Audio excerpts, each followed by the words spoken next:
નહાર ગામમાં યોજાયેલી ગ્રામસભા દરમિયાન ગામના તળાવને મત્સ્ય ઉદ્યોગ માટે લીઝ પર આપવાના મુદ્દે હોબાળો મચ્યો। બંને પક્ષો વચ્ચે ઉગ્ર બોલાચાલી અને ઘર્ષણ સર્જાતા ગ્રામસભા અધૂરે રાખીને મુલતવી રાખવાની ફરજ પડી। મળતી માહિતી મુજબ નહાર ગામનું તળાવ છેલ્લા 21 વર્ષથી મત્સ્ય ઉદ્યોગ માટે લીઝ પર આપવામાં આવતું રહ્યું છે। જો કે આ વખતે તળાવની લીઝના મુદ્દે રાજકીય કિનાખોરીના આક્ષેપો વચ્ચે મકવાણા સમાજ અને મોરી સમાજ આમને સામને આવી જતા મામલો વધુ ગરમાયો હતો। ગ્રામસભા દરમિયાન વાતાવરણ તંગ બનતા કોઈ અનિચ્છનીય બનાવ ન બને તે માટે ગામમાં ચુસ્ત પોલીસ બંદોબસ્ત ગોઠવવામાં આવ્યો। ઉલ્લેખનીય છે કે નહાર ગામમાં છેલ્લા 70 વર્ષથી સતત 14 ટર્મ સુધી સમરસ ગ્રામ પંચાયતની પરંપરા જળવાઈ રહી છે, પરંતુ આગામી 2 મહિનામાં યોજાનારી ગ્રામ પંચાયતની ચૂંટણી પહેલા ઊભા થયેલા વિવાદને પગલે ગામની 70 વર્ષ જૂની સમરસ પરંપરા યથાવત રહેશે કે પછી ચૂંટણી યોજાશે તેના પર સમગ્ર જંબુસર તાલુકાની નજર મંડાયેલી છે। આજ રોજ મારું નામ નટવરભાઈ ભૈલાલભાઈ મકવાણા, હું નહાર ગામનો ડેપ્યુટી સરપંચ છું।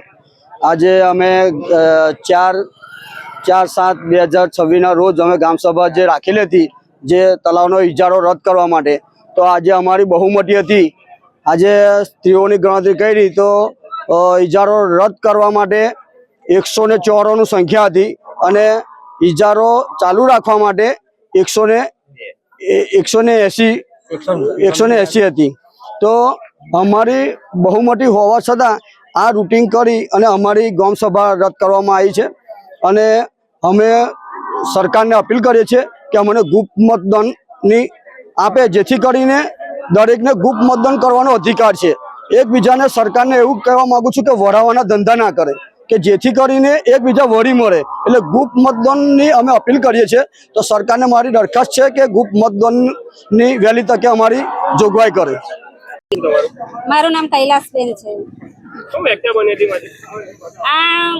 જ્યારે એ બાજુના અમરસિંહભાઈ મકવાના હતા, સરપંચ હતા, ત્યારે આ તલાવનું લીધું હતું રઘુવીરસિંહે। ત્યારે કશું આખું 5 વર્ષ પૂરા થયા તો એમને કઈ નિર્ણય નહીં લીધો અને જ્યારે એમનું પતિ ગયું, અમારી બાજુથી સરપંચ આવ્યા ત્યારે એમને આ બધા પ્રોબ્લેમ ઊભા કર્યા। તલાવ ખાલી કરો, તલાવમાં પાણી સારું નથી, એવું બધું ઘડે ઘડે ટીડીઓને બોલાવીને કે છે અને ટીડીઓ 1 વર્ષથી અહીં આયા કરે છે, પણ એનો કોઈ નિકાલ નહીં આવતો। 1 વર્ષ પૂરું થયો એમ નિર્ણય આવી પણ ગયો, ટીડીઓએ પણ કહી દીધું છે કે તલાવ નહીં ખાલી થાય, તો એ લોકો ઘડીએ ઘડીએ આવું બધું ઊભું કર્યા કરે છે, બળજબરીથી ઊભું જ કર્યા કરે ઘડીએ એમને મૂરી મકવાના જ કરવું છે બસ। બહેનો એવું કરે છે ને ભાઈઓ એવું કરે છે।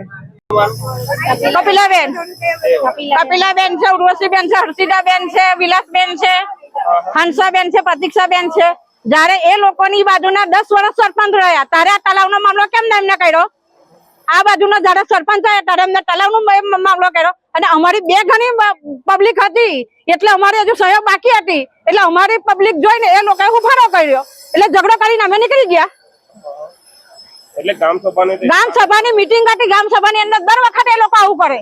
આગલી ગામ સભાની મીટિંગ રાખી હતી ત્યારે એમને એકદમ ભરવા ઝઘડો કરી નીકળી ગયા। મહિના ગામ સભાની મીટિંગ રાખે એટલે અમે રદ કરાવી દીધી આ મીટિંગ। હા, પ્રશ્નનો નિકાલ નહીં આવતો દર વખત તલાવ તો સરકારથી ટેન્ડર ભરીને અમને આપેલું છે। જ્યારે એમને 40 લાખ એ પાછા આલે ને 40-50 લાખ ભરી ટેન્ડર સરકારે આપેલું છે, તો કઈ રીતે તમે કરો?